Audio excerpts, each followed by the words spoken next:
Bonjour et bienvenue dans notre nouvel épisode de Mind Matters, le podcast de l'Association luxembourgeoise pour le dialogue interculturel qui explore les dessous de la santé mentale des jeunes.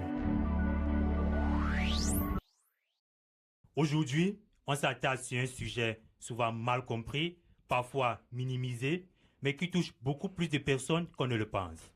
Les troubles 10, dyslexie, dyscalculie, dysgraphie, dyspraxie et bien d'autres. Derrière ces mots techniques, il y a des réalités humaines.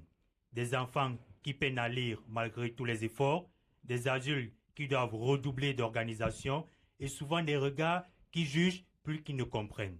Aujourd'hui, on va parler de ce que cela signifie vraiment d'être 10 et surtout de l'impact que cela peut avoir sur notre équilibre psychologique. Et pour en parler, j'ai le plaisir d'accueillir une jeune fille qui fait face au quotidien à des troubles 10 et qui va intervenir sous anonymat. Par conséquent, nous allons utiliser un prénom d'emprunt qui est Laura. Alors, bonjour Laura et merci d'être avec nous. Bonjour, c'est un plaisir d'être avec vous. Merci de m'avoir invité. Le plaisir est pour nous. Sans plus tarder, je vais te poser une première question qui me turlupine l'esprit, qui est notamment celle de savoir quand as-tu véritablement réalisé ou découvert pour la première fois que tu étais une personne 10? J'ai découvert dès que j'ai dû lire et écrire dans des langues étrangères pour moi, français, anglais, allemand et luxembourgeois. J'ai du mal à comprendre les textes, les consignes et les questions qui m'ont été posées par les professeurs à l'école. C'est très intéressant ce que tu nous dis. Tu as notamment évoqué l'école. Alors, est-ce que tu pourrais nous parler davantage de ton expérience, notamment de personnes 10 dans le système scolaire luxembourgeois?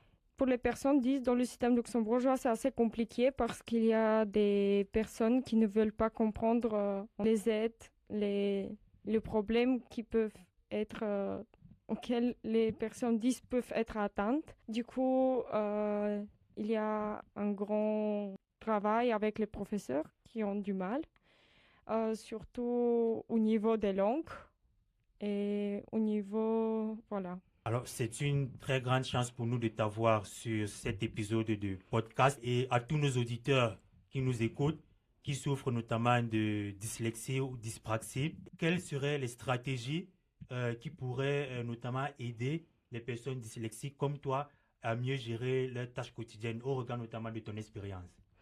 Alors, les tâches quotidiennes peuvent être gérées de différentes manières. Chacun a ses stratégies. Surtout les miennes sont que j'oublie assez souvent des petites choses, des petits détails. Donc, ce que j'ai l'habitude de faire, c'est que je prends un cahier et je note toutes mes tâches que je dois faire de la journée. Je les note aussi dans le calendrier. Et si j'ai besoin, je demande une aide humaine concernant le remplissage de documents ou par rapport à une compréhension de consignes, etc. Alors, Laura, dans ton rapport avec les autres, notamment dans ton cercle familial, mais aussi dans ton cercle des amis, est-ce que tu t'es déjà sentie incomprise à cause de cette condition de dyslexie?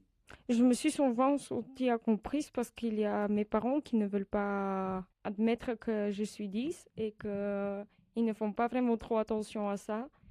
Du coup, parfois, il y a des blagues du deuxième degré que je ne comprends pas, donc l'ironie, etc., les blagues. Mais ça va. C'est compliqué, mais je gère. Et alors, pour gérer cette frustration, quelles sont les applications ou alors les méthodes que tu utilises généralement et qui t'aident à mieux lire, écrire et à mieux t'organiser? J'ai l'application ChatGPT qui m'aide à formuler et à écrire mes textes correctement. Et j'ai aussi l'aide humaine qui m'aide aussi à comprendre les consignes. Mais surtout avec ChatGPT, je m'en sors très très bien. Et alors, en quoi des projets comme ce podcast peuvent-ils aider pour faire la différence, notamment auprès des personnes qui souffrent des troubles 10? Cette podcast a pour but d'informer les gens autour au Luxembourg et qu'ils repartagent l'expérience avec les autres autour d'eux pour que cette thématique soit mieux comprise que maintenant. Laura, si tu devrais résumer, quel serait le message clé à retenir? Les messages clés à retenir, c'est que il y a toujours des difficultés pour tout le monde, mais pour nous, c'est encore plus difficile, mais nous, on gère comme vous. Nous, on gère comme vous. Merci Laura. merci pour ces éclairages clairs et utiles. Merci à vous qui nous écoutez. Prenez soin de vous, prenez soin des autres et à très bientôt pour un nouvel épisode de Mind Matters.